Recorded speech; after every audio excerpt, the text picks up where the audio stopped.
विष्णु और महालक्ष्मी का तथा भगवान विष्णु और ब्रह्मा का संवाद। व्यास जी के द्वारा सुखदेव जी से जानकी जी के पास मिथिलापुरी जाकर संदेह निवारण करने का अनुरोध और सुखदेव जी का जानने के लिए प्रस्तुत होना। श्री सुखदेव जी का मिथिलापुरी में पहुंचकर नगर के द्वारपाल को उपदेश देना, महल के द्वार पर रुके जाने के बाद उनका विलास भवन में पहुंचना तथा प्रत्येक स्थिति में निर्विकार रहना। व्यास जी कहते हैं, भगवान विष्णु वट पत्र पर सोए हुए थे। उनका मन आश्चर्य के उमड़े समुद्र में डूब रहा था। उनकी ये दशा देखकर भगवती मुस्कुराकर कहने लगी, विष्णु तुम क्यों विष में विमुग्ध हो रहे हो? भगवती महाशक्ति के प्रभाव से तुम मुझे पहचान नहीं पाते। पहले भी तो सृष्टि और प्रलय काल का चक्कर चलता रहा है। उस समय तुम अनेकों बार अवतरित हो चुके हो। ये पराशक्ति निर्गुण है, तुम सगुण पर ब्रह्म हो। वैसे ही मैं भी सगुणा शक्ति हूँ। मेरे विषय में यूँ समझना चाहिए कि जो सात्विक की शक्ति है वही मैं हूँ। अभी तुम्हारे नाभि कमल से प्रजापति ब्रह्मा की सृष्टि होगी। रजोगुण से संपन्न होकर वह संपूर्ण जगत की रचना करेंगे। तपस्या में संलग्न होने के पश्चात उन्हें सर्वतोकृष्ट शक्ति सुलभ होगी। तब वह त्रिलोकी के निर्माण में सफल होंगे। ब्रह्मा रजोगुण को धारण करने वाले हैं, अतः उनकी सृष्टि भी रजोगुण संपन्न होगी। विलक्षण बुद्धि वाले ब्रह्मा पंचभूतों का निर्माण करके उनके भीतर इंद्रियों को, इंद्रियों के संचालक देवताओं को तथा मन को यथा योग स्थापित कर अपनी सृष्टि सजाएंगे। इसी से उन्हें कर्ता की उपाधि मिली है। महाभाग, तुम इस विश्व की रक्षा का काम संभालना। क्रोध के अवश में आने पर तुम्हारी के बीच में रुद्र का अवतार होगा। उन्हें तामसी शक्ति प्राप्त होगी। महामते, फिर तो वह रुद्र ही कल्प के अंत में इस सृष्टि का संहार करेंगे। इसी कार्य का संपादन करने के लिए मैं तुम्हारे पास आई हूँ। मुझे तुम सात्विक शक्ति समझो। मधुसूदन, मैं यही रहूंगी, सदा से तुम्हारे ही पास में रहती हूँ। तुम्हारा हृदय मेरा निवास स्थान है, मैं यही रहूंगी। भगवान विष्णु बोले, देवी कुछ समय पूर्व मैंने आधा श्लोक सुना है। इसके अक्षर अत्यंत स्पष्ट थे। ये परम रहस्यमयी भरी वाणी के मुख से निकली है। वराने, तुम इसे बताने की कृपा करो। सुंदरी, मैं बड़े आश्चर्य में पड़ गया हूँ।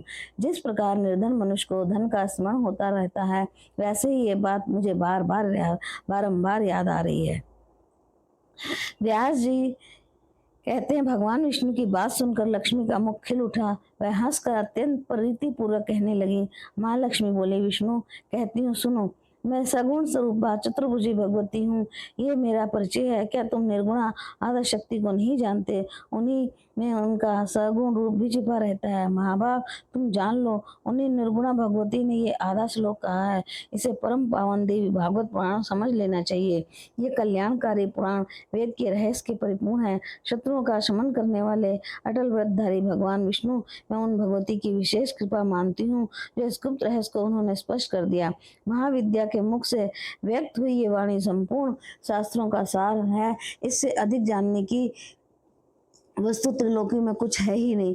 निश्चय ही वह भगवती तुम पर बहुत प्रेम रखती हैं, तभी तो तुम्हारे सामने उन्होंने इसे व्यक्त किया है। व्यास जी कहते हैं, भगवती महालक्ष्मी के इस वचन को सुनने के पश्चात भगवान विष्णु ने उसे महान मंत्र मानकर हृदय में सदा के लिए धारण कर लिया। कुछ समय व्यतीत हो जाने के बाद उनके नाभि कमल में प्रकट हुए ब्रह्मा जी दैत्यों से भयभीत होकर शरण में पहुंचे। तब श्री हरि ने घोर युद्ध करके उन मधु और कैटभ नामक दैत्य को मारा। फिर वे स्पष्ट अक्षर वाले उस आदेश लोक के जप में संलग्न हो गए। उन्हें जप करते देख ब्रह्मा जी के मन में अपार हर्ष हुआ। उन्होंने भगवान विष्णु से पूछा, जगदीश्वर, आप सभी देवताओं के आराध्य हैं। कमल लोचन, फिर आप किसका जप कर रहे हैं? आपसे अधिक आदर पाने का अधिकारी देवता कौन है, जिसका स्मरण करके आपका हृदय आनंद में निमग्न हो रहा है? भगवान विष्णु बोले, महाभाग, क्रिया कारण आदि लक्षणों से संपन्न जो शक्ति तुम में और मुझ में विराजमान है, उसे कल्याण स्वरूप भगवती आदि शक्ति समझो, जिनके आधार पर इस अगाध जल में सारा जगत स्थित है, जो सदा विराजमान रहकर साकार रूप से अपनी लीला प्रकट करती है तथा जिनसे ये चराचर अखिल विश्व उत्पन्न हुआ है। सदा प्रसन्न रहने वाली वही भगवती यहाँ शक्ति मनुष्यों का उद्धार करने के लिए अवतरित हुई है। वर देना उनका स्वभाव ही है। वे परम विद्या स्वरूप में सनातनी देवी हैं। विश्व का उद्धार करने के लिए ही उनका प्राकट्य होता है। शासकों पर भी शासन स्थापित करने वाली उन्हीं भगवती की प्रेरणा से प्राणी इस जगत में जगत जाल में चकड़ा रहता है। शुद्ध स्वरूपा ब्राह्मण उन्हीं भगवती की चित्त शक्ति से मैं तुम तथा संपूर्ण प्राणी उत्पन्न हुए हैं, ऐसा मानो। इससे कभी संदेह नहीं करना चाहिए। उस देवी ने जो आदेश लोक में कहा वही द्वापर के आरंभ में विशद व्याख्या होने पर देवी भागवत नाम से प्रसिद्ध होगा। व्यास जी कहते हैं, ब्रह्मा जी भगवान विष्णु के नाभि कमल पर विराजमान थे। वहीं उन्होंने इस आदेश लोक को याद कर लिया।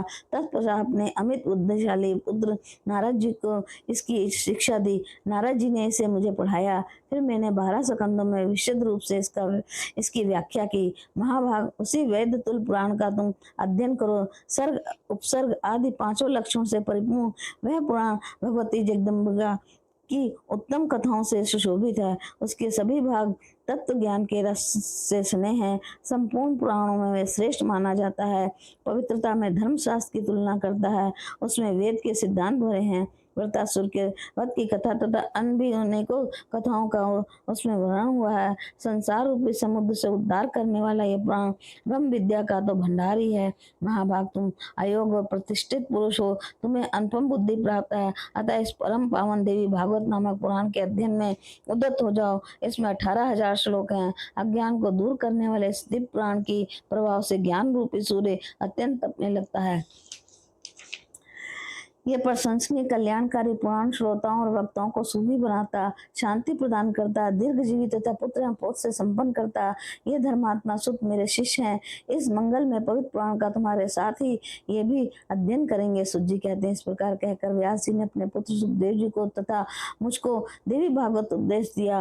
उन्होंने जो इसका विस्तृत व्याख्या की उसके सभी विषय मैंने याद कर लिए। व्यास जी के पावन आश्रम पर रहकर मैंने देवी भागवत अध्ययन किया। तब भी अन्य लोगों की भांति सुखदेव जी के हृदय में शांति नहीं आई। वह एकांत में रहने लगे। उनके मन की व्याकुलता दूर हो चुकी।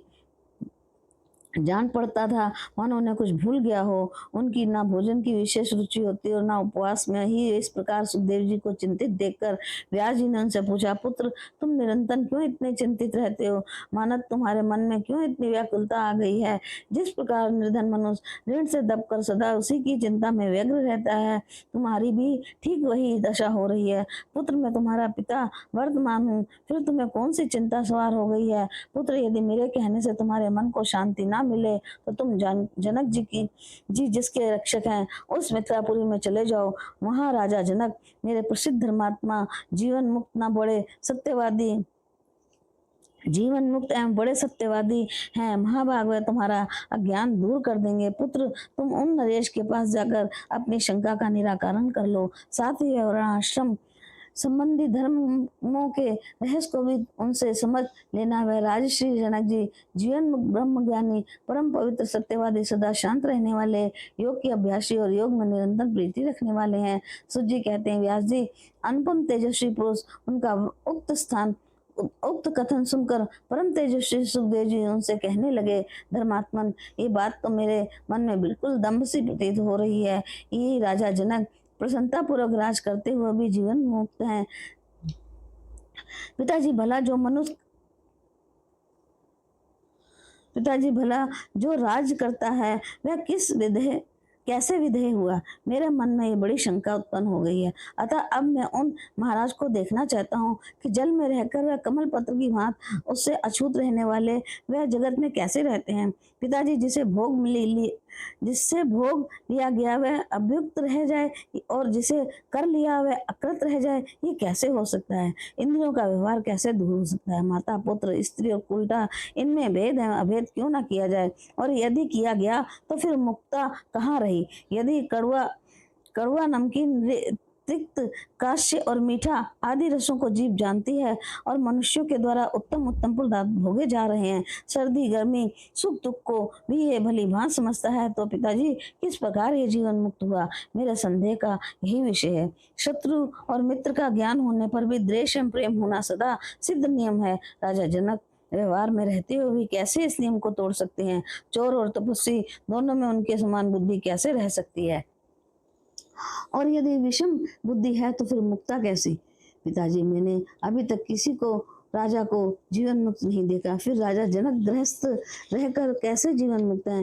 यही महान शंका मेरे तिक्त, काश्य और मीठा आदि रसों को जीभ जानती है और मनुष्यों के द्वारा उत्तम उत्तम पदार्थ भोगे जा रहे हैं। सर्दी गर्मी सुख दुख को भी ये भली भांति समझता है, तो पिताजी किस प्रकार ये जीवन मुक्त हुआ, मेरे संदेह का यही विषय है। शत्रु और मित्र का ज्ञान होने पर भी द्वेष एवं प्रेम होना सदा सिद्ध नियम है। राजा जनक व्यवहार में रहते हुए भी कैसे इस नियम को तोड़ सकते हैं? चोर और तपस्वी दोनों में उनके समान बुद्धि कैसे रह सकती है? और यदि विषम बुद्धि है तो फिर मुक्ता कैसी? पिताजी, मैंने अभी तक किसी को राजा को जीवन मुक्त नहीं देखा, फिर राजा जनक गृहस्थ रहकर कैसे जीवन मुक्त है? यही महान शंका मेरे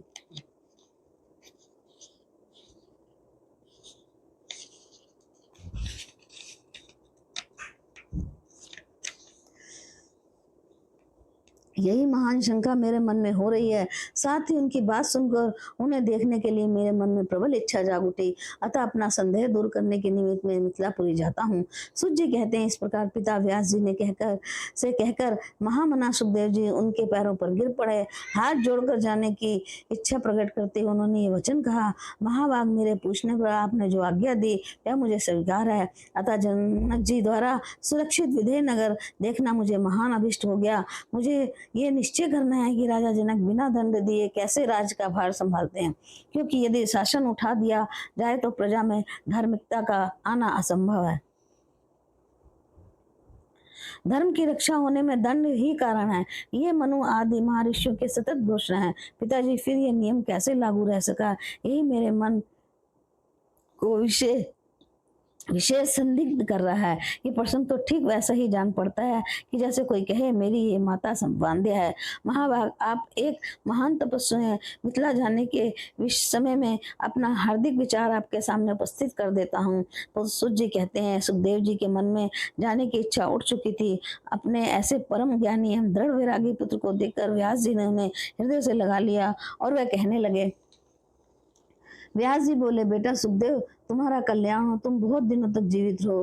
पुत्र, तुम बड़े बुद्धिमान हो, मेरे सामने सच्ची प्रतिज्ञा करके आनंद पूर्वक जा सकते हो। वहां जाकर फिर मेरे उत्तम आश्रम पर अवश्य लौट आना। कहीं किसी प्रकार भी अनंत्र मत जाना। तुम्हारे मुख कमल को देखकर मैं सुख से अपना जीवन व्यतीत करता हूँ। पुत्र, तुम्हारे आंखों से ओझल हो जाने पर तो मुझे दुख ही भोगना पड़ेगा, क्योंकि तुम्हें मेरे प्राण हो। पुत्र, जानक जी के द्वारा अपना संदेह निवृत्त कराने के पश्चात तुरंत यहाँ आ जाना। तदंतर वेद अध्ययन में तत्पर होकर सुखपूर्वक मेरे पास रहना। सुत जी कहते हैं, व्यास जी के इस प्रकार कहने पर सुखदेव जी ने उनके चरणों में मस्तक झुकाया, प्रदक्षिणा की और उसी क्षण अपनी तीव्र गति से चल पड़े, मानो धनुष से छूटा हुआ बाण हो। उन्हें जाते समय मार्ग में अनेकों समृद्धशाली देश, वन, वृक्ष, फूले फले, खेत, तप करने वाले तपस्वी, मंत्र की दीक्षा से सुशोभित यजमान, योग अभ्यास से रत योगी, वानप्रस्थ, शिव के उपासक, सूर्य के उपासक, शक्ति के उपासक तथा विष्णु के उपासक दिखाई पड़े। अनेक प्रकार के धर्म देखने में आए। उन्हें देखते हुए महामती सुखदेव जी क्रमशः सुमेरु पर्वत और हिमालय को पार करके मिथिला पहुंचे। धन धान से परिपूर्ण उस उत्तम नगरी में जाने पर उन्होंने देखा सभी प्रजा सुखी और सर्वत्र सदाचारी का पालन हो रहा है। फाटक पर द्वारपाल था, उसने रोका और कहा, आप कौन है, यहाँ पधारे हैं, कहिए किस कार्य से आपका आना हुआ है। द्वारपाल के पूछने पर सुखदेव जी ने कुछ भी उत्तर नहीं दिया, बल्कि नगर के प्रवेश मार्ग में निकल कर वह ठूठे वृक्ष की भांति अविचल खड़े हो गए। उनका मन आश्चर्य से मुग्ध हो गया, मुख पर हंसी छा गई। वह अचल खड़े रहे और एक ही शब्द उनके मुंह से नहीं निकला। द्वारपाल ने कहा, ब्राह्मण, कहिए आप गूंगे तो नहीं हैं, आप किस लिए यहाँ पधारे हैं? मेरी तो यही समझ में है कि बिना काम किसी का कहीं जाना संभव नहीं होता। ब्राह्मण देवता, महाराज की आज्ञा हो जाने पर आप इस नगरी में जा सकते हैं। अज्ञात कुल और शील वाला मनुष्य किसी प्रकार भी इस पुरी में जाने का अधिकारी नहीं है। मानद आप निश्चय ही महान तेजस्वी, वेद के अच्छे विद्वान जान पड़ते हैं। अपना वंश और प्रयोजन मुझे बतलाने की पश्चात इच्छा अनुसार पुरी में पधारने की कृपा करें। सुखदेव जी ने कहा, द्वारपाल, तुम्हारा क्या दोष है? तुम तो सदा के लिए परतंत्र हो। सेवक को तो उचित रूप से प्रभु का कार्य ही करना चाहिए। तुम्हारे द्वारा मैं यहाँ रोका गया, इसमें राजा भी निर्दोष है, क्योंकि विज्ञ जनों का कर्तव्य है कि वह चोर और शत्रु को भली बात जानकर ही व्यवहार करे। द्वारपाल ने पूछा, ब्राह्मण, सुख और दुख का क्या रूप है? कल्याण कामी पुरुष को क्या करना चाहिए, कौन शत्रु एवं कौन हितैषी है, आप सभी निर्णित बातें मुझे बताने की कृपा कीजिए। सुखदेव जी ने कहा, संपूर्ण जगत में दैवेद्य का पसारा है, क्योंकि रागी और विरागी दो प्रकार के प्राणी सर्वत्र मिलते हैं। उनकी धारणाएं भी दो प्रकार की होती हैं। विरागी के तीन भेद हैं, ज्ञात, अज्ञात और मध्यम। मूर्ख और चतुर के भेद से दो प्रकार के रागी होते हैं। चतुरता के दो भेद कहे गए हैं, शास्त्रज और मितिज। युक्त अयुक्त के भेद से दो प्रकार की मति जगत में सर्वथा अव्यक्त होती है। द्वारपाल बोला, द्विजवर आप महान पुरुष हैं, मैं अर्थ ज्ञान से शून्य हूँ। आपने जो बातें कही मैं समझ नहीं सका। अतः ब्राह्मण, अब आप सभी बातें स्पष्ट रूप से विस्तार पूर्वक कहने की कृपा कीजिए। सुखदेव जी ने कहा, जिसका संसार में राग है वही रागी कहा जाता है। उसे अनेकों प्रकार के सुख दुख भोगने पड़ते हैं। स्त्री पुरुष धन प्रतिष्ठा और विजय पाकर वह सुखी होता है। जब ये नहीं मिलते तब प्रति क्षण वह दुख का अनुभव करने लगता है। सच्चे सुख के साधन को ही कर्तव्य माना गया है। जो उसमें विघ्न उपस्थित करता है उसे शत्रु जानना चाहिए। रागी पुरुष सदा सुख पहुंचाने वाला मित्र कहलाता है। जो मोह में नहीं पड़ता वही चतुर है। सर्वत्र मोहित हो जाने वाला मूर्ख कहलाता है। एकांत में रहकर आत्मा का चिंतन करना और वेदांत का स्वाध्यायी होना विरागी पुरुष के लिए सुख है। जगत का चिंतन और अनुशीलन आदि जितने कार्य हैं वे सब विरागी जन के लिए दुख रूप हैं। कल्याणकामी विज्ञ पुरुष के लिए काम, क्रोध एवं प्रमाद आदि भांति भांति के शत्रु कहे गए हैं। केवल संतोष ही उसका बंधु अर्थात मित्र है। इसके सिवा त्रिलोकी में दूसरा कोई भी हितैषी नहीं है। सुत जी कहते हैं, सुखदेव जी के उपयुक्त वचन सुनकर द्वारपाल के मन में निश्चित हो गया कि ये कोई ज्ञानी ब्राह्मण है। अतः उसने राजा के भवन में पधारने के लिए मुनि से प्रार्थना की। सुखदेव जी मिथिला का दृश्य देखते हुए आगे बढ़े।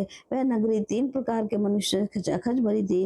रतन राशियों से भरी पूरी अनेकों दुकानें थी। खरीदने और बेचने वाले बहुतेरे थे। जहां कहीं भी विपुल संपत्ति दिखती, तीन प्रकार के प्राणियों पर दृष्टिपात करते हुए सुखदेव जी चलते रहे। तदंतर राजभवन के प्रवेश मार्ग पर पहुंचे हुए इतने तेजस्वी थे कि मानो दूसरे सूर्य ही हूँ। वहां भी द्वारपाल ने उन्हें रोक दिया। तब काठ की भांति मुनि वहीं खड़े हो गए। उन महा तपस्वी मुनि ने वही निर्जन स्थान में शाखाहीन वृक्ष की बात स्थिर होकर समाधि लगा ली। उनकी दृष्टि में धूप और छाया में कोई अंतर नहीं था। कुछ समय बाद हाथ जोड़े हुए राजमंत्री आए और सुखदेव जी को राजभवन की दूसरी ड्योढ़ी विलास भवन में ले गए। वहां अत्यंत अद्भुत एवं मनमोहक देव वृक्ष फूलों से सुशोभित हो रहे थे। राजमंत्री ने वृक्षों के साथ ही उस वन को भी उन्हें दिखाने की व्यवस्था की। तत्पश्चात सुखदेव जी का विधिवत आतिथ्य सत्कार किया।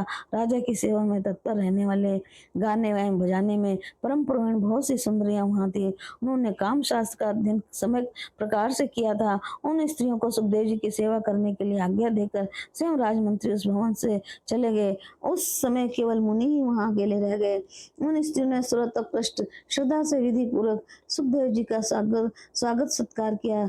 देश और काल के अनुरूप अनेकों प्रकार की भोजन सामग्री उपस्थित करके उनको प्रसन्न करने की चेष्टा की। इसके बाद राजभवन के भीतर रहने वाली स्त्रियां मिली और वह मुनि को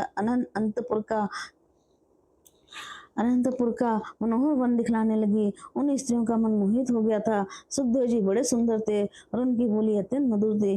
फिर भी मुनि को जितेंद्रिय मानकर वह उनके मर्यादित सेवा करती रही। पवित्रता आत्मा सुखदेव जी उन स्त्रियों को माता के समान मानते थे। जो आत्मचिंतन में सुख मानता था तथा जिसने काम क्रोध पर विजय प्राप्त कर ली है, उसे किसी भी स्थिति में न हर्ष होता है और न ताप ही।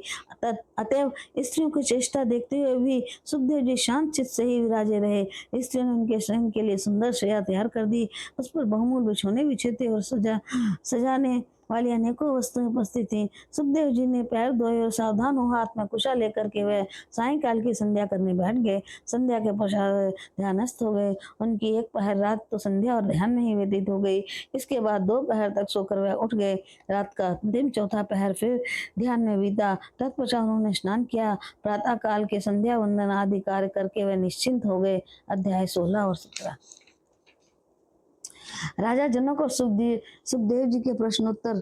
राजा जनक के उपदेश से सुखदेव जी की शंका का निराकरण। व्यास जी के पास लौटने के बाद उनका विवाह, 4 पुत्र तथा 1 कन्या की उत्पत्ति, कन्या के विवाह और संतान का वरण, सुखदेव जी का गृह त्याग और व्यास जी का विषाद, श्री शंकर जी का अनुग्रह और व्यास जी को सुखदेव का प्रतिबिंब दर्शन। सूत जी कहते हैं, तदंतर सुखदेव जी के आगमन का समाचार पाकर राजा जनक अपने मंत्रियों सहित गुरुपुत्र को आगे करके उनके पास गए, उन्हें उत्तम आसन पर बिठाया, भली भांत आओ भगत की कुशल मंगल पूछा, दूध देने वाली गौ सामने उपस्थित कर दी। सुखदेव जी महाराज जनक के किए हुए सत्कार को नियमानुसार स्वीकार किया। राजा से भी उन्होंने कुशल पूछी और उनसे अपना शुभ समाचार कह सुनाया।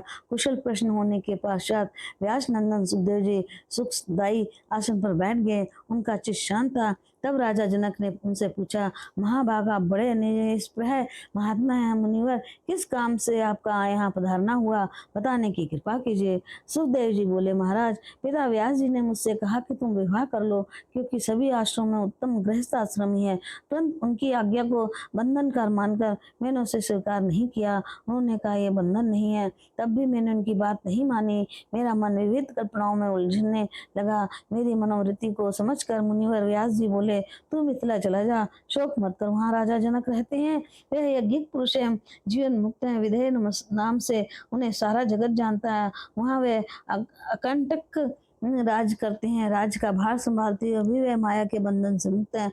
परम तपस्वी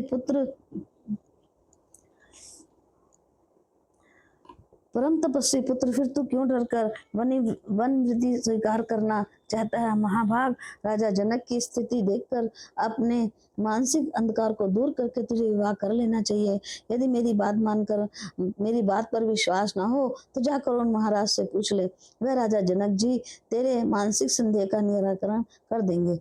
पुत्र उन राजा की बात सुनकर शीघ्र ही मेरे पास लौट आना। महाराज पिता की आज्ञा मानकर मैं आपके पुरी में आ गया। आप निष्पाप पुरुष हैं, मैं संसार के बंधन से मुक्त होना चाहता हूँ, मुझे क्या करना चाहिए ये बताने की कृपा करें। राजन, तप, तीर्थ, व्रत, यज्ञ, स्वाध्याय, तीर्थवास अथवा ज्ञान, इन साधनों में से किसका आश्रय लेने से मुक्ति सुलभ होती है, ये कहने की कृपा करें। जनक जी ने कहा, सुनिए, मोक्ष मार्ग का अनुसरण करने वाले ब्राह्मण को चाहिए कि पहले उसका योगोपवीत संस्कार हो, तब विद्या पढ़ने के लिए वह गुरु के यहाँ निवास करे, वेद और वेदांत का अध्ययन हो जाने पर गुरु को दक्षिणा दे, उसका समावर्तन हो, तब वह विवाह करके गृहस्थ आश्रमी बन जाए, मन पर अधिकार रखे, इसके अतिरिक्त दूसरा कोई विधि विधान इसके लिए लागू नहीं होता।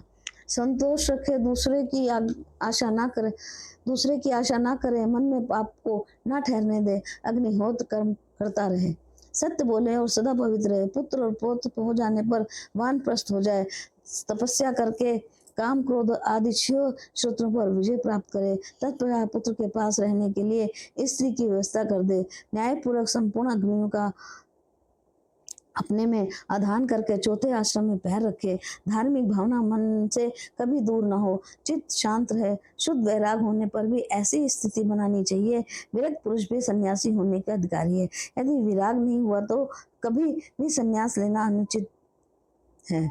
वेद की ये सच्ची घोषणा है, मेरी समझ से इसे कोई मिथ्या नहीं बना सकता। सुखदेव जी वेद की आज्ञा के अनुसार 48 संस्कार विहित हैं, उनमें से महापुरुषों ने गृहस्थ के लिए 40 संस्कार बतलाए हैं, साथ ही शम दम आदि 8 संस्कार मुक्त कामी पुरुष के लिए निश्चित किए हैं। क्रमशः एक आश्रम के नियमों का पालन करके दूसरे आश्रम में जाए, यही आदरणीय पुरुषों की आज्ञा है। श्री सुखदेव जी ने पूछा, बुद्धि में वैराग और प्रत्यक्ष ज्ञान एवं परोक्ष ज्ञान का उदय हो जाने पर गृहस्थ आदि आश्रम में रहना आवश्यक है या वन में। जनक जी ने कहा, मानद, बलवती इंद्रियों पर अधिकार प्राप्त करना बड़ा कठिन काम है। ये इंद्रियां बुद्धि पुरुष के मन में अनेकों प्रकार के विकार उत्पन्न कर देती हैं। यदि संन्यास लेने पर भी काम वासना जग उठे तो फिर वह पुरुष सुंदर पदार्थ खाने, कोमल सैया पर सोने, इंद्रिय सुख भोगने तथा पुत्र पाने की इच्छा को कैसे शांत कर सकता है। वासनाएं बड़ी दुर्जर हैं, ये शांत नहीं होती, अतः इसका वेग शांत करने के लिए क्रमशः त्यागी बनना चाहिए। ऊपर सोने वाला तो कभी ना कभी गिरता ही है, जो नीचे सोता है उसके गिरने की संभावना नहीं रहती। सन्यासी हो जाने पर भ्रष्ट हो जाए तो फिर उसके लिए कोई भी मार्ग सहज नहीं है। चींटी पक्षी पैर से ही वृक्ष के मूल पर चढ़कर डालियों पर चली जाती है, वही धीरे धीरे सुखपूर्वक फल तक भी पहुंच जाती है। पक्षी कोई विघ्न सामने आ जाए और उसे भय से बड़ी तीव्र गति से चलता है, परिणाम ये होता है कि वह थक जाता है और चींटी सुखी होती है। जो भागवत शास्त्रकार में वंचित है वह मन के प्रबल वेग को रोक नहीं सकते, अतः क्रमशः वर्णाश्रम धर्म का अनुसरण करते हुए मन को जीतना चाहिए। गृहस्थ आश्रम में रहकर जो सदा शांत रहे, बुद्धि में विकार उत्पन्न न होने दे, आत्मा का चिंतन करे, न लाभ में प्रसन्न हो और न हानि में दुखी, प्रत्येक स्थिति में समान रूप से रहे, जो चिंता का विषय हो उसका परित्याग करे, करते हुए विविध कर्म का आचरण करे, भगवत चिंतन की प्रसन्नता हृदय में भरी रहे, ऐसा पुरुष भवबंधन से निसंदेह मुक्त हो जाता। अनक देखो, मैं राज करते हुए भी जीवन मुक्त हूँ, मैं इच्छा अनुसार कर्म कर लेता हूँ, किंतु कोई भी कर्म मेरे बंधन का कारण नहीं बन पाता। अनक जिस प्रकार भांति भांति के भोगों को भोगता हुआ तथा अनेकों कार्यों को करता हुए मैं समान रहता हूँ, ठीक वैसे ही तुम भी मुक्त होने की चेष्टा करो। बंधन में डालने वाले जो प्रत्यक्ष कारण है उसे मैंने बता दिया। जिस कारण की सत्ता ही नहीं है वह बांध कैसे सकेगा। पांचों तत्व और फिर उनके गुण ये सब केवल दिखते हैं, उनकी वास्तविक सत्ता नहीं है। ब्रह्मण आत्मा अचिंतन शुद्ध स्वरूप और निर्लेप, वह केवल अनुमान से जाना जाता है, कभी प्रत्यक्ष नहीं होता। फिर ये बंधन में कैसे आएगा। दृश्य सुख और दुख के अगाध सागर में डुबाने वाला ये मन ही है। इसके शुद्ध हो जाने पर सभी इंद्रियों में विकार का अभाव हो जाता है। चाहे कोई संपूर्ण तीर्थों में बार बार जाए, गोता लगाए, परंतु जब तक मन में पवित्रता नहीं आती तब तक उसका सब कुछ किया किराया व्यर्थ है। परंतु मनुष्यों को बंधन में डालने और मुक्त करने में दे जीवात्मा और इंद्रियां कोई भी कारण नहीं है, केवल मन ही उन्हें मुक्त करने और फंसाने में निमित्त बनता है। आत्मा तो सदा शुद्ध और मुक्त स्वरूप है, वह किसी प्रकार भी बंधन में नहीं फंसता।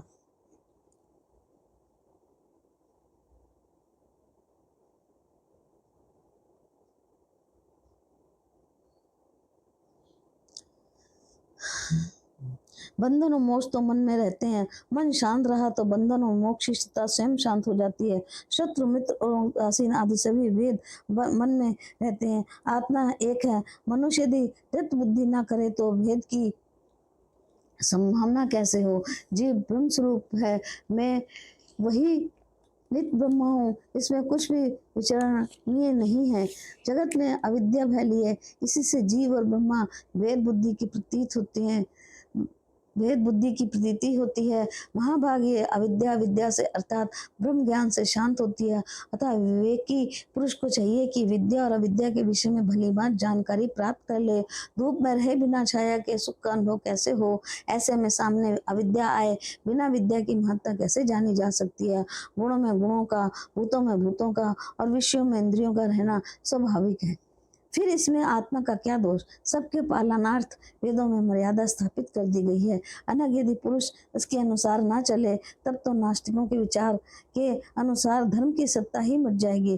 धर्म के नष्ट हो जाने पर वर्ण व्यवस्था भी स्थिर न रह सकेगी। अतः वेद के बताए हुए मार्ग से चलने वाले ही कल्याण के भागी होते हैं। श्री सुखदेव जी ने कहा, महाराज मेरा हृदय इस संदेह से अलग नहीं हो पाता कि जिसके चारों ओर माया का विस्तार है उसकी स्प्रेह कैसे शांत हो सकती है। शास्त्र का ज्ञान एवं नित्य और अनित्य वस्तु का विवेक होने पर भी मनुष्य का मन मोह में फंसा ही रहता है, फिर भी मुक्त कैसे हो सकता है। केवल शास्त्रीय ज्ञान में इतनी शक्ति नहीं है कि उसके प्रभाव से हृदय का ज्ञान दूर हो सके। जैसे दीपक की चर्चा से अंधकार में कोई कमी नहीं होती, राजन वेद पुरुषों का है कि संपूर्ण प्राणियों के साथ सदा मैत्री होनी चाहिए, किंतु यदि वह गृहस्थ है तो वह कर्तव्य का पालन कैसे कर सकेगा। राजन धन की, राज्य सुख की तथा संग्राम में विजय पाने की अभिलाषा आपके हृदय में बनी है, तब आप जीवन मुक्त कैसे हुए। आप चोर बुद्धि तथा तपस्वी में साधु बुद्धि रखते हैं, आप में अपराय का ज्ञान आपको है ही, फिर आप में विधेयता कैसी। राजन कड़वे तीखे खट्टे एवं कसेले आदि रसों का तथा अच्छे बुरे का ज्ञान आपको है ही, अतः अच्छे कामों में आपका मन रमता और बुरे की ओर जाता नहीं। महाराज जागृत स्वप्न और सुषुप्ति आदि तीनों अवस्थाएं समय अनुसार आपका साथ देती हैं, फिर आप में समय अवस्था की क्या संभावना नहीं रही। हाथी में घोड़े रथ एवं पैदल सैनिक सब के सब मेरे अधीन है। मैं सबका स्वामी हूँ। आप ये मानते हैं कि नहीं?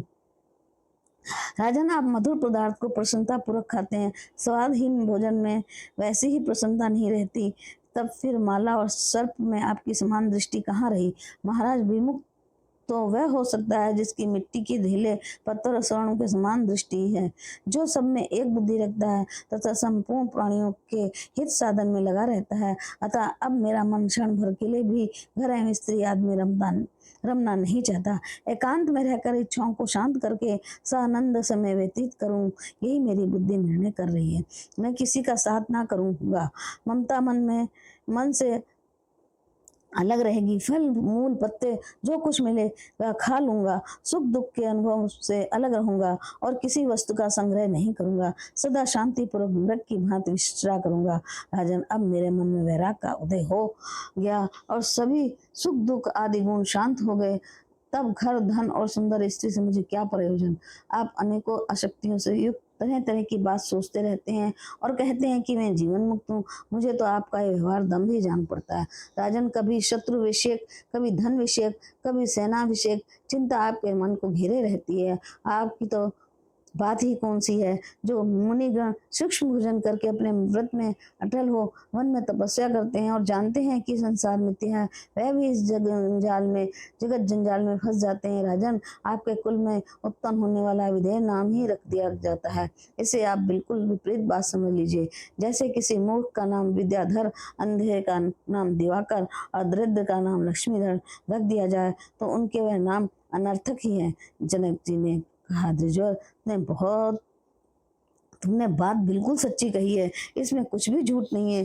तब भी सुनो, मेरे गुरु व्यास जी एक आदरणीय पुरुष हैं। माना तुम उनके पास न रहकर वन में जाना चाहते हो, पर वहां भी तो मृगों से तुम्हारा संबंध होगा ही, वह बिल्कुल निश्चित है। जब पंच महाभूतों से कोई भी स्थान रिक्त नहीं है, तब तुम वहां निशंक कैसे रह सकोगे? उन्हें भोजन की चिंता तो कभी साथ छोड़ ही नहीं सकती, फिर तुम निश्चिंत कैसे हुए? जिस प्रकार वन में रहते हुए तुम्हें अपने दंड और मृग चर्म की चिंता लगी रहती है, वैसे ही मुझे अपने राज्य की चिंता है। तब हम दोनों की चिंता समान रही या नहीं, बल्कि दूर देश में जाने के कारण तुम्हारा मन अधिक चिंतित रहेगा। मेरे मन में तो संदेह ही कल्पना भी नहीं उठती। मैं सब तरह के संकल्प विकल्प से त्याग चुका हूँ। उन्हें सर्वथा सुख से रह खाता और सुख से सोता हूँ। जगत मुझे बांध नहीं सकता, मैंने ये निश्चित धारणा कर ली है। अतः मैं सभी समय सुखी रहता हूँ और मैं जंजाल में फंस गया हूँ, ये शंका तुम्हें निरंतर दुखावरण में डुबाया करती है। इसीलिए अब सजग हो जाओ। इस चिंता का परित्याग करके सुखी होना अपना परम कर्तव्य है। ये देह मेरी है, यही बंधन, और ये देह मेरी नहीं है, यही मुक्त है। ऐसे ही धन, ग्रह और राज्य में जो अपनी ममता स्थापित कर दी जाती है, वही निषेध बंधन है। ममता ना हो तो कहीं कोई बंधन नहीं। बंधन शरीर तथा घर में नहीं है, ये तो अहंता ममता में है। सुत जी कहते हैं, जनक जी का उपयुक्त कथन सुनकर सुखदेव जी का मन मुग्ध हो गया, उनकी शंकाएं नष्ट हो गईं। उसी क्षण जनक जी ने आज्ञा दे लेकर वह व्यास आश्रम को चल पड़े।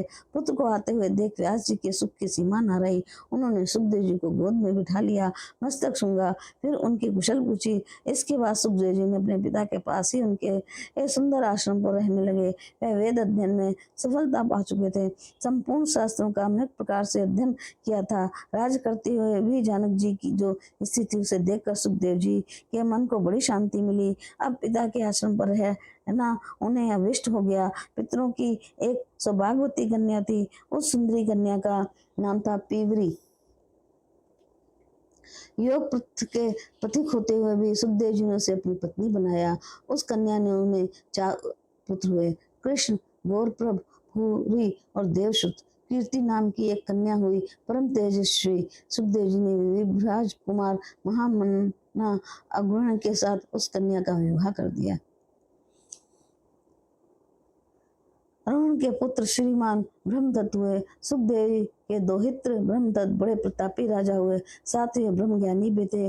कितने समय तक वहां रहकर नारद जी ने उन्हें ब्रह्म ज्ञान का उपदेश दिया था। ज्ञान की पराकाष्ठा पर पहुंचकर ब्रह्मदत्त ने सर्वोत्कृष्ट योग मार्ग का अनुसरण किया। फिर पुत्र को राज सौंप कर वह भद्रिका आश्रम चले गए। माया बीज के उपदेश से उनका ज्ञान अत्यंत निर्मल हो गया था। नारद जी की कृपा से बहुत शीघ्र मुक्ति प्रद ज्ञान के अधिकारी हो गए। फिर सुखदेव जी अपने पिता व्यास जी का साथ छोड़कर कैलाश के सुरम्य शिखर पर गए। वहां उन्होंने विचल समाधि लगा ली। परम सिद्धि मिल जाने पर उनका आसन शिखर से ऊपर उठ गया। आकाश में वह इस प्रकार चमकने लगे मानो महान तेजस्वी सूर्य चमक रहे हों। सुखदेव जी के ऊपर उठते समय पर्वत का शिखर फटकर दो भागों में बट गया। वायु की भांति तीव्र गति से आकाश में चले तो उत्पातों की भरमार हो गई। ऋषिगण ने उनका सत्वन आरंभ कर दिया। उस समय सुखदेव जी तेजस्वी होने के कारण आकाश में एक दूसरे सूर्य के समान अत्यंत प्रकाशित होने लगे। उधर व्यास जी को असीम विषाद हुआ। उनके मुख से बार बार हे पुत्र ये शब्द निकल रहा था। वह पर्वत के उस शिखर पर चले गए जहाँ सुखदेव जी ने योगाभ्यास किया था और व्यास जी की दयनीय दशा समझकर सुखदेव जी ने उत्तर दिया। उनके वचन से सभी जान गए कि सुखदेव जी व्यष्टि सिर को समष्टि में मिलाकर आकाश में चले गए हैं। उस पर्वत के शिखर पर अब तक भी स्पष्ट उत्तर सुनाई पड़ता है। व्यास जी का विलाप बंद न हुआ। वह शोक के उम्र सागर में डूब रहे थे। मुख से पुत्र पुत्र की करुण ध्वनि निकल रही थी। मन पर विरह का बादल मंडरा रहा था। उनकी स्थिति देखकर भगवान शंकर वहां पधारे और उन्होंने उनको समझाना आरंभ किया। व्यास तुम शोक मत करो। तुम्हारा पुत्र सुखदेव योग शास्त्र का प्रकांड विद्वान है। उसे ये उत्तम गति सुलभ हुई है जिसे अक्रात्मक कभी पा नहीं ही सकते। तुम तो स्वयं विज्ञ पुरुष हो, अतः सुखदेव के विषय में तुम्हें कुछ भी चिंता नहीं करनी चाहिए। अनग ऐसे योग पुत्र की प्राप्ति तो तुम्हारी कीर्ति विस्तृत हो गई। व्यास जी ने कहा, देवेश मैं क्या करूं, विष हो गया। पुत्र को देखने से अतृप्त मेरे नेत्र अब भी उसे देखने के लिए छटपटा रहे हैं। महादेव जी बोले, तुम्हारे पुत्र के मन को अत्यंत मुक्त करने वाली छाया तुम्हें निकट ही दिखाई पड़ेगी। महान तप करने वाले मुनिवर उस प्रतिबिंब को देखकर अपना चित्त शांत कर लो। सुत जी कहते हैं, फिर तो सुखदेव जी का परम प्रकाशमान प्रतिबिंब व्यास जी को दिखाई पड़ने लगा। मुनि को वर देकर भगवान शंकर वहीं अंतर्धान हो गए। उनके अंतर्धान होने के पश्चात व्यास जी अपने आश्रम पर चले गए। अध्याय 18 और 19। व्यास जी का सरस्वती नदी के तट पर निवास। शांतनु की कथा प्रसंग से भीष्म जी के द्वारा काशी राज की कन्याओं के हरण, चित्रांगन के मरण और विचित्र वीर के विवाह आदि की कथा और व्यास जी के द्वारा संतानोत्पादन का प्रसंग। ऋषियों ने पूछा, परम सिद्धि प्राप्त करके सुखदेव जी के पधार जाने पर देव शिरोमणि व्यास जी ने फिर क्या किया, इसे विस्तार पूर्वक हमें बताने की कृपा कीजिए। सुत जी कहते हैं, अतिशीत देवल, वैश्य, सम्प्यान, जैमिनी और सुमंत प्रभृति अनेकों शिष्य व्यास जी के पास रहकर वेदाभ्यास करते थे। वह सभी पहले ही आज्ञा लेकर पृथ्वी पर धर्म प्रचारार्थ चले गए थे तथा पुत्र सुखदेव जी का अंतरिक्ष में विनाश हो गया। ये सब देखकर व्यास जी के मन पर शोक की घटा घिर आई। उन्होंने वहां से चलने का विचार कर लिया। इतने में उन्हें निषाद कन्या अपनी पूर्णवती माता सत्यवती याद आ गई। उन्होंने उन्हें गंगा के तट पर छोड़ दिया था। उस समय वे अत्यंत शोकाकुल थे। माता सत्यवती की दयनीय दशा याद आने पर वह महातेजस्वी मुनिवर व्यास जी उस पर्वत शिखर को छोड़कर अपनी जन्मभूमि पर आ गए। आकर निषादों से पूछा, पूर्णमयी माता कहाँ गई?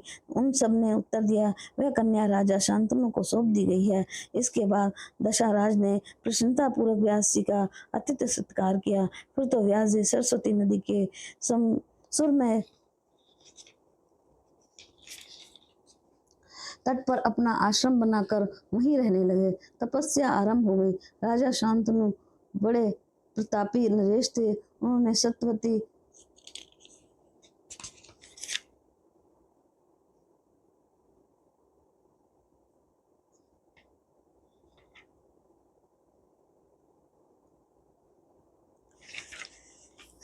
तट पर अपना आश्रम बना लिया, वहीं रहने लगे।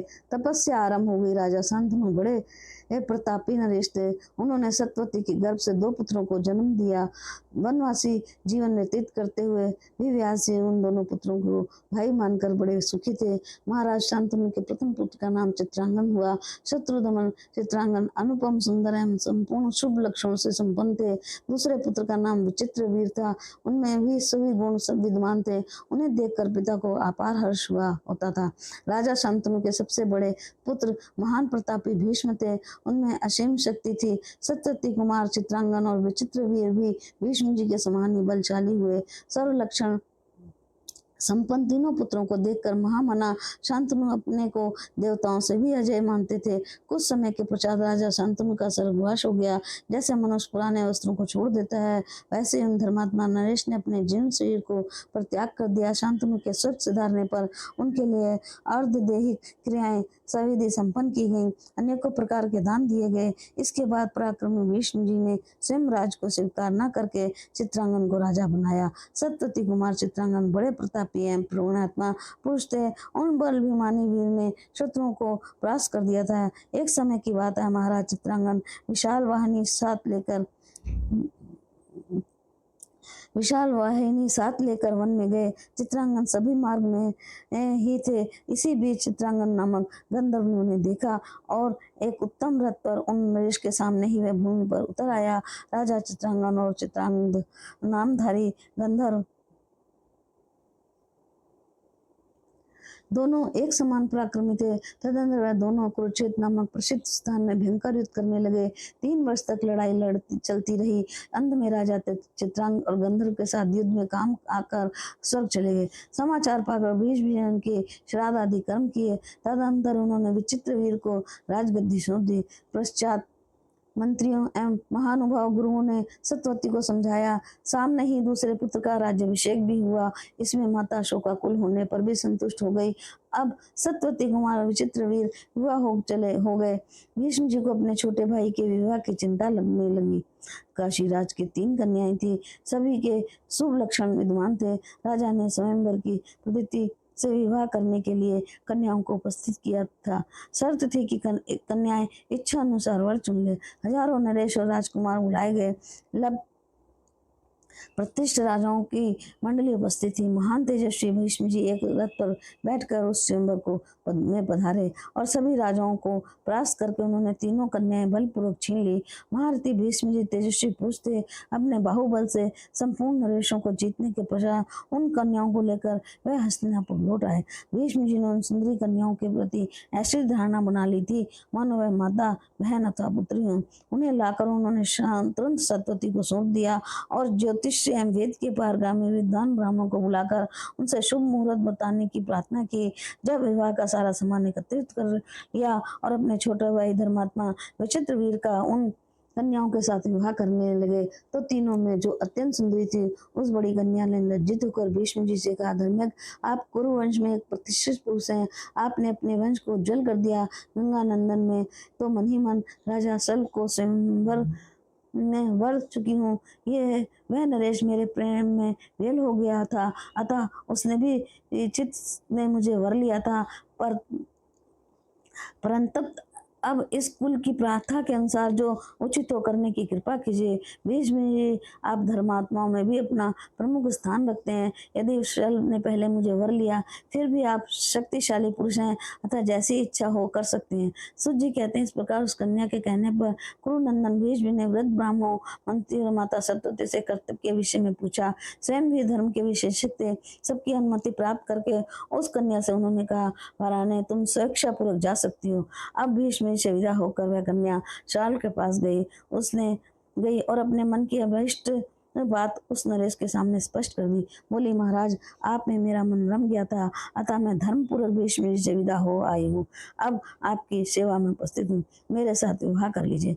नृपश्रेष्ठ, मैं आपकी धर्म पत्नी हूँ, क्योंकि आप मेरे हृदय में बस गए हैं और आपका हृदय भी मुझसे रिक्त नहीं है, ये बिल्कुल निश्चित बात है। शार्प ने कहा, सुंदरी, मेरे सामने ही भीष्म ने तुझे पकड़कर रथ पर बिठा लिया था, अतः मैं तुझे अपनी पत्नी नहीं बनाऊंगा। कौन ऐसा बुद्धिमान पुरुष है जो दूसरे की छोड़ी हुई कन्या को साथ विवाह करेगा? यदि तेरे प्रीति यदि तेरे प्रति भीष्म की मातृ भावना थी, फिर भी तू उनके पास तो रह ही चुकी है, अतः मेरे साथ तेरा विवाह होना असंभव है। तब महामना शाल के त्याग देने पर वह कन्या रोती बिलखती हुई ही पुनः भीष्म जी के पास आई तथा आंखों से आंसू गिराती हुई कहने लगी, वीर, आपकी छोड़ी हुई मानकर शाल ने मुझे स्वीकार नहीं किया। महाभाग, आप धार्मिक पुरुष हैं, मुझे अपनी दासी बना लीजिए, अन्यथा मैं शरीर त्याग दूंगी। भीष्म जी बोले, सुंदरी, तुम्हारे चित्त में दूसरा पुरुष बच चुका है, अतः तुम्हें कैसे स्वीकार किया जाए। कल्याणी, अब तुम निश्चिंत होकर अपने पिता के पास चले जाओ। जब शाल्व के सामने ये ने शाल के समान ही भीष्म जी ने भी उसे उत्तर मिल गया, तब वह कन्या जंगल में चली गई। वहां एक परम पवित्र निर्जन स्थान था, वहीं रहकर वह तपस्या करने लगी। इधर राजा विचित्र वीर का 2 स्त्रियों के साथ संबंध हुआ। काशीराज की वह दोनों सुंदरी कन्याएं अनुपम रूपवती थीं। एक का नाम था बालिका और दूसरी का अंबिका। प्रतापी राजा विचित्र वीर उन पत्नियों के साथ भांति भांति से भोग विलास करने लगे। वह कभी घर पर रहते और कभी वन में चले जाते थे। 9 वर्षों तक महाराज विचित्रवीर उन दोनों के साथ मन के अनुकूल रमण करते रहे। इतने में उन्हें राज्य यक्ष्मा की बीमारी हो गई। उसके बाद वह इस लोक से चल बसे। पुत्र के मर जाने पर सत्यवती को अपार दुख हुआ। उनकी आज्ञा से मंत्रियों ने विचित्रवीर के श्राद्ध आदि प्रेत कार्य संपन्न किए। तब एकांत में सत्यवती ने अत्यंत दुखित होकर भीष्म जी से कहा, महाभाग पुत्र, तुम अपने पिता शांतनु के राज्य का भार संभाल लो, साथ ही वंश की रक्षा करो। ऐसा यत्न करो जिससे याति का यह वंश लुप्त न होने पाए। भीष्म जी ने कहा, माता जी, मैंने पिता के लिए जो प्रतिज्ञा की थी उसे आप सुन चुकी हैं, अतः मैं न राज करूंगा और न विवाह ही। सुत जी कहते हैं, तब वंश परंपरा जैसी कायम रहे, इस चिंतन में सत्यवती घबरा उठी। सोचा, यदि राजा की अनुपस्थिति में भी आक्रमण बनी रही तो मेरे लिए सुख की कोई आशा नहीं दिखती। तब भीष्म जी ने उनसे वचन कहा, माता, तुम शोक ना करके विचित्रवीर के क्षेत्र में से पुत्र उत्पन्न कराने की चेष्टा करो। भीष्म जी की बात सुनकर सत्यवती ने अपने बड़े पुत्र शुद्धात्मा व्यास जी का मन ही मन चिंतन किया। स्मरण करते ही तपस्वी व्यास जी वहां आ पहुंचे। भीष्म जी ने व्यास जी की पूजा की। सत्यवती ने उन्हें सम्मानित किया। वहां बैठे हुए महान तेजस्वी मुनि जैसे जान पड़ते थे, मानो दूसरी धूम रहित आग ही चमक रही हो। अब माता सत्यवती ने अपने पुत्र मुनिवर व्यास जी से कहा, बेटा, अब तुम विचित्रवीर के क्षेत्र में सुंदर पुत्र उत्पन्न करो। व्यास जी ने माता की बात सुनकर उनको अपद वचन माना था, अपनी स्वीकृति दे दी। जब अब अंबिका ऋतुकाल के स्नान से निवृत्त हो गई, तब उसने मुनि के मानस संयोग से नेत्रहीन पुत्र उत्पन्न किया। उस पुत्र में अमित बल था। जन्मांध बालक को देख करके सत्यवती का मन दुख से मुक्त ना हो सका। तब दूसरी बहू ने कहा, तुम भी शीघ्र पुत्र उत्पन्न करो। तब उसी प्रकार अम्बालिका ने भी गर्भ धारण किया। तदंतर वह पांडु की जननी हुई। सबकी सम्मति से पांडु राज के अधिकारी सिद्ध हुए। 1 वर्ष के बाद सत्यवती ने फिर पुत्र उत्पन्न करने के लिए बहू की प्रेरणा की। मुनिवर व्यास जी को बुलाकर उनसे विनय पूर्वक कहा कि रात्रि के समय में उन्हें शयनागार में भेज दिया। इस समय वहां बहू ने स्वयं न जाकर उसने अपनी दासी को भेज दिया। उस दासी के उदर से विदुरजु का जन्म हुआ, जो पूर्णात्मा पुरुष धर्म के अंश माने जाते हैं। इस प्रकार व्यास जी ने वंश की रक्षा के लिए धृतराष्ट्र प्रभृति 3 महान पराक्रमी पुत्र उत्पन्न किए। निष्पाप मुनियों, ययाति वंश से संबंध रखने वाली ये सभी कथाएं तुम्हें सुना दी। भारत धर्म के विशेषज्ञ, धर्मात्मा तथा परम संयमी श्री व्यास जी की कृपा से उनका वंश सुरक्षित रह गया। श्रीमद् देवी भागवत का पहला स्कंद समाप्त हुआ।